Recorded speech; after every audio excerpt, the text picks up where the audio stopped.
यजामहे सुगन्धिं पुष्टिवर्धनम् उर्वारुकमेव वन्दनात् मृत्युर्मुक्षीयमामृतात् स्वाहा। अग्निहोत्र यज्ञ से जहाँ एक ओर परमात्मा की उपासना हो जाती है, वहीं दूसरी ओर इससे पूरा वातावरण रोगाणु मुक्त हो जाता है, क्योंकि यज्ञ कुंड से निकलने वाली वायु पूरे वातावरण को सैनिटाइज कर देती है।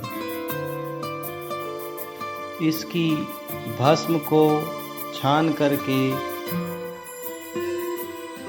शरीर पर लगाने से त्वचा के ऊपर एक सुरक्षा कवच बन जाता है, जिससे शरीर की जीवित कोशिकाओं को पोषण मिलता है और शरीर की रोग प्रतिरोधक क्षमता बढ़ जाती है। अग्निहोत्र भस्म में थोड़ा सा सेंधा नमक और थोड़ी सी हल्दी मिलाकर दंत मंजन के रूप में प्रयोग किया जा सकता है। अग्निहोत्र भस्म के द्वारा हम अपने घर के बर्तनों को भी साफ कर सकते हैं और ऐसा करने में हमें एक भी बूंद पानी की आवश्यकता नहीं है। इसके अलावा समय की भी बचत होती है।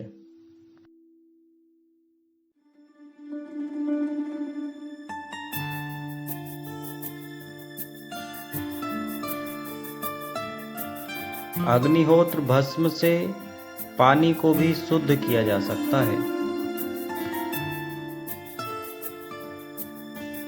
घर के सभी बर्तनों को साफ करने के बाद जो भस्म बचती है, जिसमें चिकनाई, सब्जी, आटा और अन्य प्रकार के अवशेष मिले होते हैं, ये भस्म पौधों के लिए खाद का काम करती है।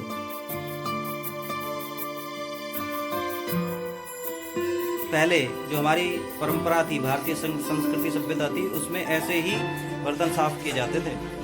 और मजे की बात यह है कि जो पानी है ये भी अब जो है बहुत ज़्यादा पोषकता से भरपूर हो गया। अगर इसको पौधों में डालोगे तो ये ऑक्सीजन वाटर का काम करेगा, क्योंकि इसके अंदर सभी पोषक तत्व हैं, सभी माइक्रो और मैक्रो न्यूट्रिएंट्स इसके अंदर हैं।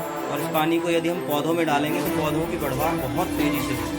तो हमारे घरों में तो ये सदियों से होता रहा।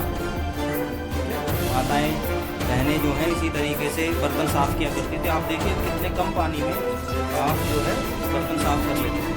और दूसरा फ़ायदा ये होता था कि अगर इसके अंदर कोई थोड़ी बहुत अगर जो अग्नि की भस्म से तैयार राख होती है, उसके अगर कुछ कण भी रह जाएं तो कोई दिक्कत नहीं होती है, वो हमें फ़ायदा ही देते हैं। तो पानी की बचत होती थी, स्वास्थ्य की रक्षा होती थी और सफाई बहुत अच्छी होती थी। लेकिन आधुनिकता के चक्कर में हमारा जो दिमाग है वो ख़राब हो गया और फिर हमने अपने आप को बहुत ज़्यादा सभ्य, बहुत ज़्यादा पढ़ा लिखा समझना शुरू कर दिया। और हमने फिर ये साबुन का प्रयोग करके अपने स्वास्थ्य को भी ख़राब किया, पर्यावरण का भी नुकसान किया और अपने पैसे की भी बर्बादी की। जो काम हमारा फोकट में होता था और किसी की कोई हानि नहीं होती थी, उसके लिए हमने पैसा, समय, स्वास्थ्य और पर्यावरण सबका हमने विनाश करना शुरू कर दिया। इसी कारण हमारा भी